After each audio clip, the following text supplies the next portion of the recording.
What stuck out to you last night with Klay coming off the bench? How'd you think he handled it? Well, here's Klay after the game. He was asked about finding out about when he found out coming off the bench. When he found out he was coming off the bench, excuse me. Found out this morning. Me and Steve had a good talk about it. You know, you could do two things. You can pout, or you can go out there and respond. And I thought I did the latter very well tonight, especially no turnovers, and I've missed a few box outs though. But more importantly, I realized I'm going to play a ton of minutes, so you just got to let the ego go when you think of coming off the bench and all that. So, I mean, I thought about Manu Ginobili. That guy has 4 rings and gold medal, and he came off the bench his whole career. And I don't think anyone looks down on his Hall of Fame candidacy. He's one of the greats, and I thought I embraced it before tip. I mean, I deserved it, really. I didn't respond to the not playing at the end of the game well last night. I kind of took it out on the assistant coaches, and I apologized to those guys before the game. And I think that really let my guard down and let me just be myself out there. What'd you think of that? Well, I think it takes tremendous amount of courage and I think reflection to admit that out loud to the world. Like, you can apologize behind the scenes. You don't have to tell everyone that. You know what I mean? And like the fact that he is so vulnerable and showcasing himself, how can you not think higher of Klay Thompson? You know, admitting his faults. Like, dude, America is a society where you fall on your face, you, for whatever reason, and if it's self-inflicted, you admit it, and maybe you get crushed, but eventually we like to see the redemption story, right? And how could you not be pulling for Klay Thompson last night, given the circumstances, and to see him go off, and then like when he was fist pumping, when he hit one of them threes as he's coming down the lane, like I felt really good for the guy, man, and seeing him get a stop late in that game. I know he missed a couple shots late, but the stop was huge, and to see him make plays, like I was pulling for him. You want to laugh a little bit? Yeah, why? You like laughing now? You want to laugh a little bit? SFA Trevor. Thank God Klay didn't have a hat on during that press conference. We can just make a joke about it. It's funny. It's fun. That's a funny joke. Steve Kerr would ask about his decision to bring Klay off the bench.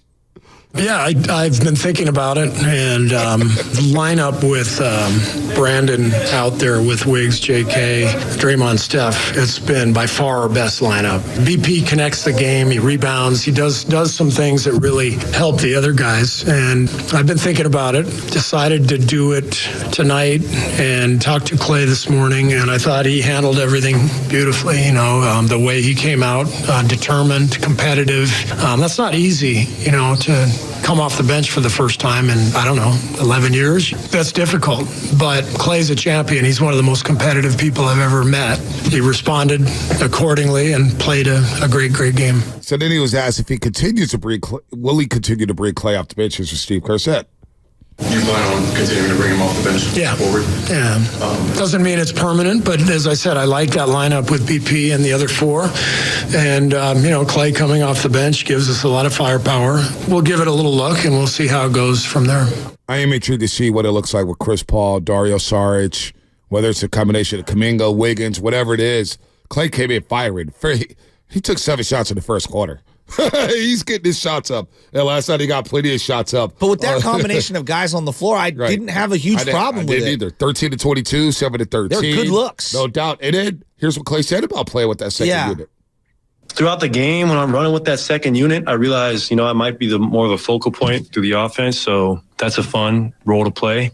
I just wanted to take it upon myself to prove to coach that I was going to respond like the champ I am, and I thought I did that well tonight, and I learned some things tonight that I'm going to carry with myself throughout the whole season. You know, you hear a lot about Klay being washed and this and that. The shot is still pure. If he gets wide open, you want him shooting more so than a lot of players in this league. Yes. He's one of the greatest three-point shooters ever. I mean, a down year for him is a career year for most. Right. The down year for him is shooting 37% from 3.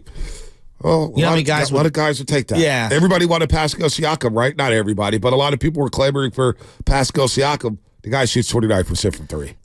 One thing that I was thinking about, because you've referenced pace, and, can Chris Paul acclimate when he comes back to this pace? this team is so different than just a couple of years ago. So much about defense, and defense is an element. I just realized, like, I came to this epiphany last night. They just have to run teams out of the gym. That's for them, for right now, their most successful lineups, and you can't do that all game, especially late in games. You're not, when teams are scoring, you're not going to be able to just pull it out of the rim, take it out of bounds, and run up the floor and shoot right away. This isn't Mike D'Antoni. Mm-hmm. But there is something to be said for when they do get a stop, pushing, right, and seeing Draymond push and Podziemski push and JK even pushing and Steph Curry pushing, and like that to me is an element. And I'm looking at that starting unit, and like you do lose a little bit of size with Klay not being in that starting unit. He's still a little small. Yeah, and you could see like Podziemski moves his feet, but like they're going to attack him defensively. That I was just going to. So like I don't think they have a 2 guard right now who could stay in front of people. Right. Heck, the point guard has trouble staying in front of people, Stephen Curry. Yeah, and I get it. But I'm just gotta be fair, I know. So, like, I'm looking at the guards right now, and, like, this is why it's imperative to maintain Kuminga playing. He's going to have to be one of those stoppers on the perimeter. I'm very intrigued to see what happens with Kuminga here after the break. He had a great year. When the calendar flipped to January 1st, hell, when he got the haircut. When he got his haircut, he started balling out, right? He's on that short list since January. What was the date? 5th? Or whatever it was. Yeah. Where he's shooting over 57% from the floor and averaging 22 points a game. He's on a short list with Jimmy Butler, Giannis Antetokounmpo, Nikola Jokic, just some big boys, some ballers. But what's going to happen to his minutes moving forward? You can tell the finishing lineup, and that to me is what it's all about. Who's going to finish these games? Klay just admitted in that press conference after the game last night without the hat that I can't help myself. It's low-hanging fruit, man. Finishing bothered him. It bothered him after the Brooklyn game. It bothered him after the Clippers game. It bothered him not finishing halves and finishing quarters. I think it's going to bother Chris Paul when he comes back if he doesn't finish games. Wiggins, he admitted earlier in the year to Anthony Slater, look, as long as they're winning, I'm cool with it. Which basically was, I'm not thrilled with this, but if we're going to win, I'll be a team player. This kind of goes back to, I know there wasn't necessarily this fix-all move at the deadline, but one of the moves I wanted to see them do was just open things up to ensure that Kerr has to play JK.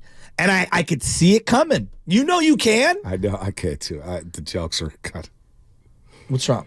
The jokes say 5-0. JK cut his hair so he can wear a cap. Yeah. Okay. But we're having fun, man. Laugh a little bit. It's Friday. I've laughed. Laugh a little bit. But man. like, I just see where this is going, and it's like they just have too many redundant parts, and then they have too many guys that I just know the coach relies on, and I get where he's coming from. I'm not even mad at it. Like, I understand. Like, he trusts GP2 for a variety of reasons. I get it. He's gonna trust CP3. That's one of the all-time greats. But like, I look at what those guys are bringing to the table, and they do bring a lot to the table.